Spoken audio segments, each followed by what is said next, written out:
Welcome to Rants TV. Hi guys, nandito po tayo ngayon sa Ortigas Center, Mandaluyong City.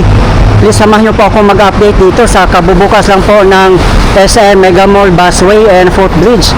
Ayan po, binuksan lang po ito kahapon, April 1, 2026. At ito po yung update natin today, April 2, 2026.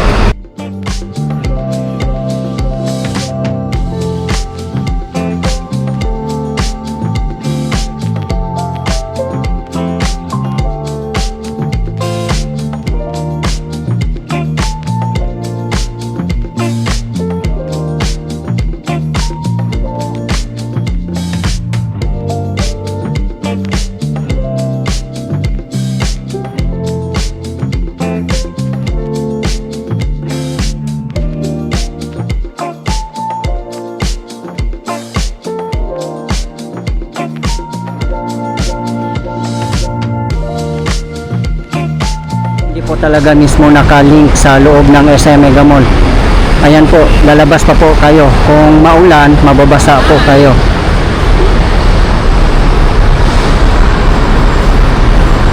Ito po yung pinaka-entrance ng SM Mega Mall Building A. Pero kung mag-elevator po kayo, ayan, hindi po kayo mababasa. Sarado po ang SM Mega Mall ngayon. Ayan po.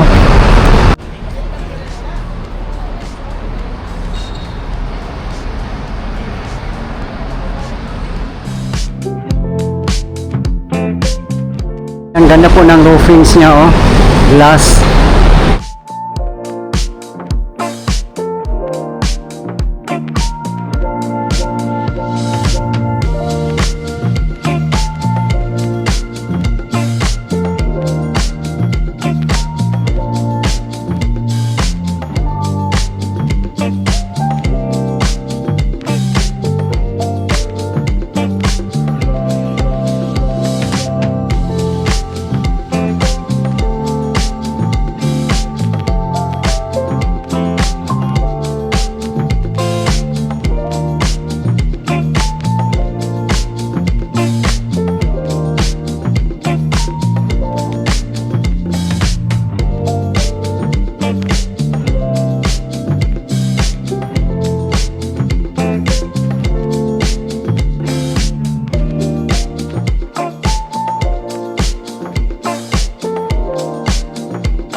Ito po yung direction papuntang busway. Ayan.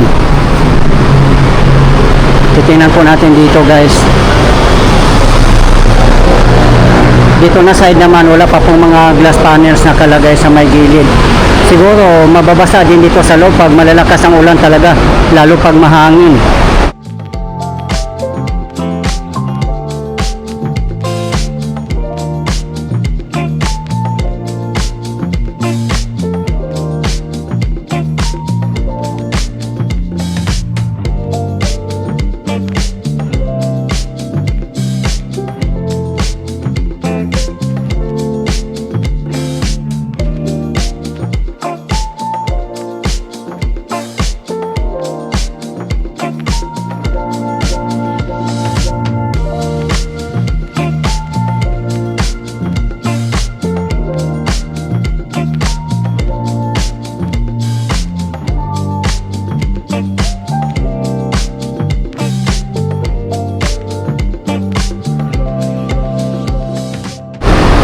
Sa ngayon, open air pa po dito.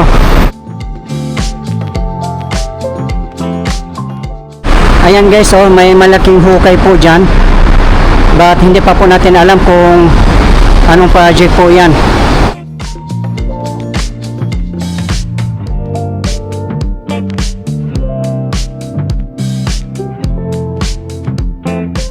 Ito po yung isang escalator. Sarado po sa ngayon. Dito naman ay sarado pa. In future, magkakaroon po din siguro dito ng hagdanan. Ito may hagdanan po dito.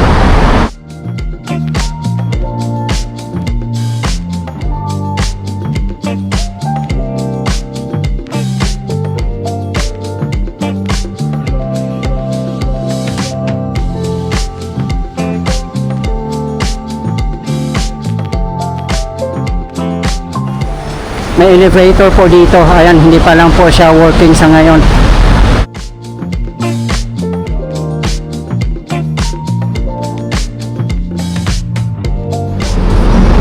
Ito po yung northbound. At yan naman po ang southbound na mga carousel buses.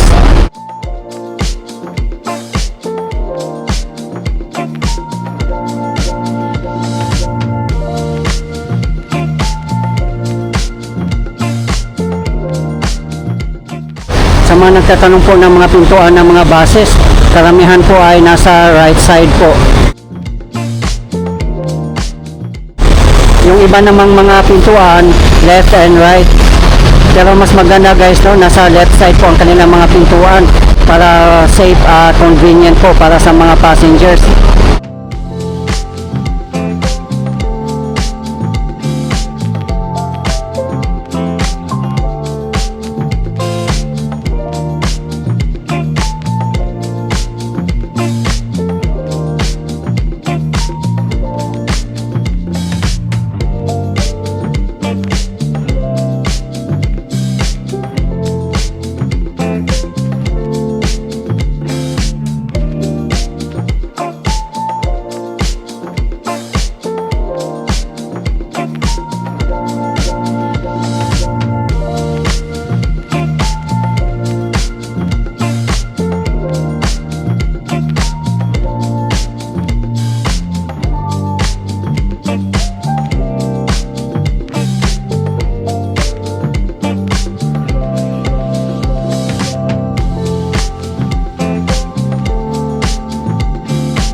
Kung mag-bus kayo, open pa rin po yung Ortigas Center MRT3 station.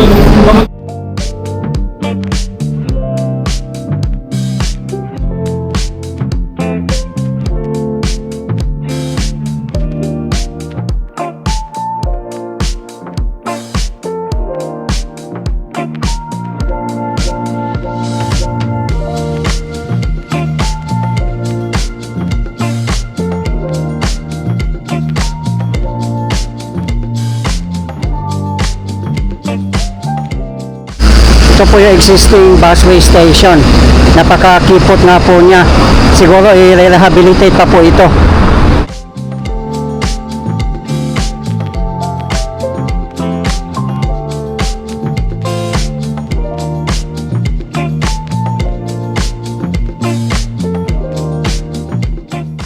Pag dito kayo dadaan sa may MRT3 station, mano-mano lang po dito. Walang elevator at saka walang escalator. Ayan lang po.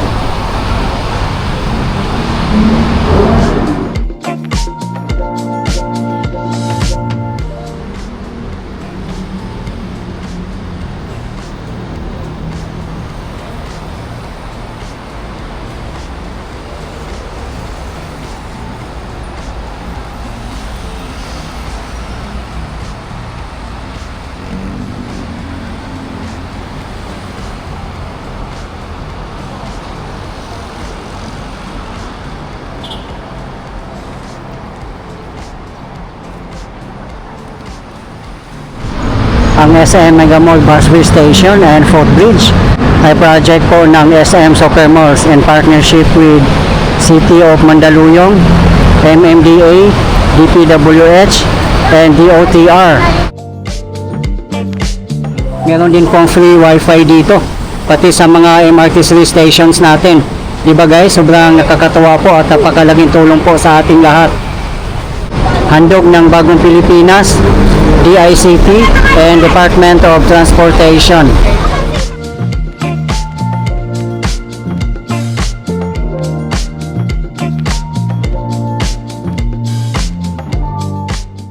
Medyo mahaba na po ang pila dito sa northbound.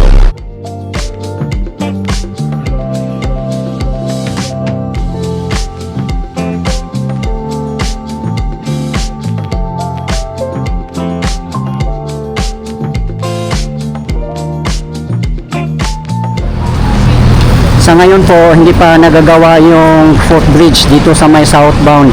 Diyan po na area. At abangan na lang po natin guys kung kailan po nila masisimulan ang construction.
Meron din pong ramp dito, napakaganda din po.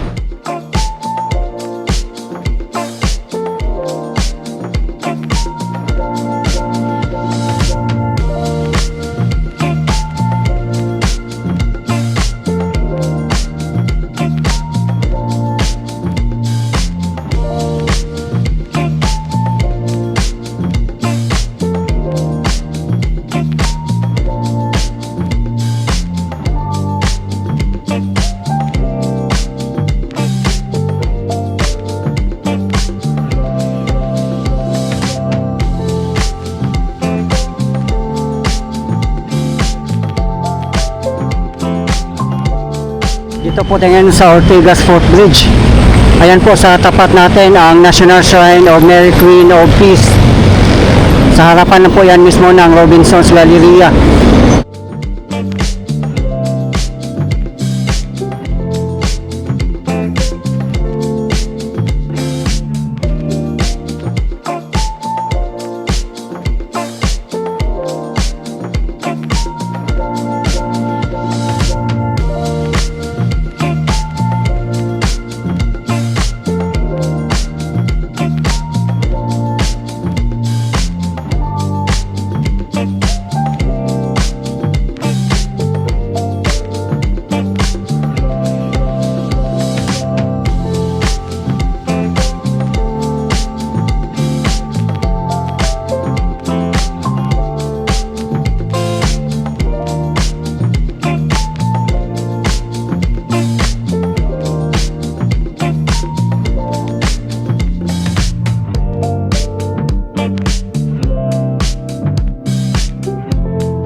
papuntang Cubao, Quezon City at iba pang mga lugar.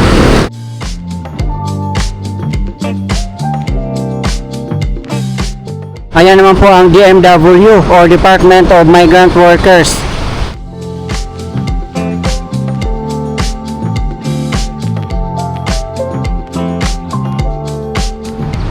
Diyan po papuntang Robinsons Galleria. At ito naman po kung pupunta kayo sa Department of Migrant Workers. Ayan po. Ang laki na po ng pinagbago dito, guys. Grabe, magugulat kayo kung matagal na po kayo hindi nakapunta dito.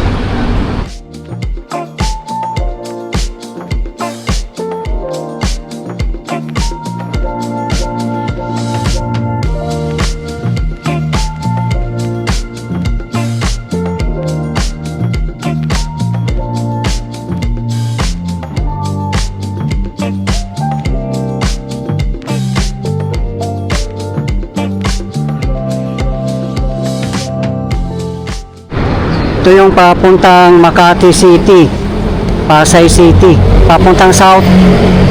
Ayan na po sa bandang unahan natin ang Ortigas Station ng MRT3.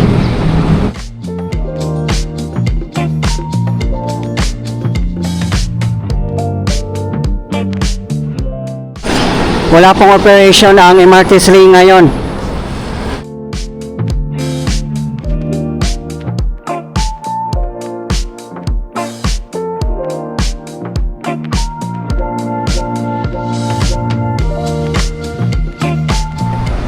Ito po yung way out sa kabilang side. Ayan guys, so natandaan nyo po ba yung malaking hukay dyan? Hanggang ngayon nakatiwangwang pa rin po siya. Parang abandoned na po siya eh.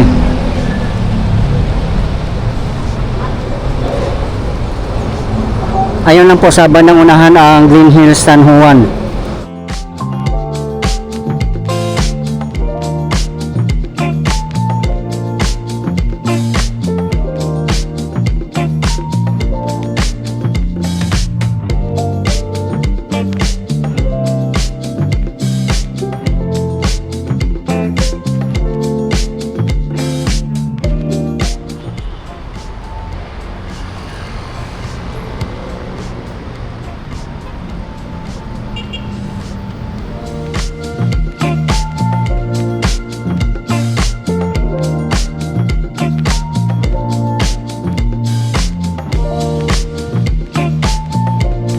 Dito na po tayo sa baba guys. Ayan o, makikita po natin dito yung ilalim ng mga tulay ay pinturado na po. Pero yung sa MRT3 ay hindi pa po napipinturahan.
Ayan po ang MRT3 Ortigas Station.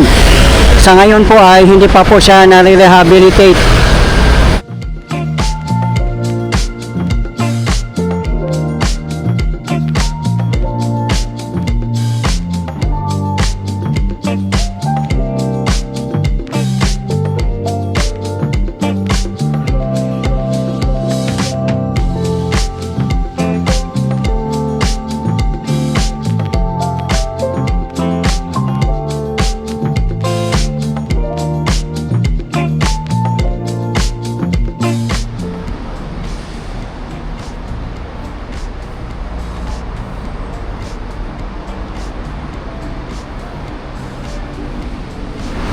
Okay guys, ito po yung latest na update natin ngayon dito sa kabubukas lang na SM Mega Mall Busway Station and Footbridge, Ortigas Center, Mandaluyong City. As of today, April 2, 2026. Maraming salamat po sa patuloy niyong suporta at panonood ng aking mga videos. I really appreciate po. At hindi po ako magsasawang i-update kayo, lalong-lalo na po sa mga government infrastructures. Mabuhay ang Pilipinas. Okay guys, thank you for watching and keep safe everyone.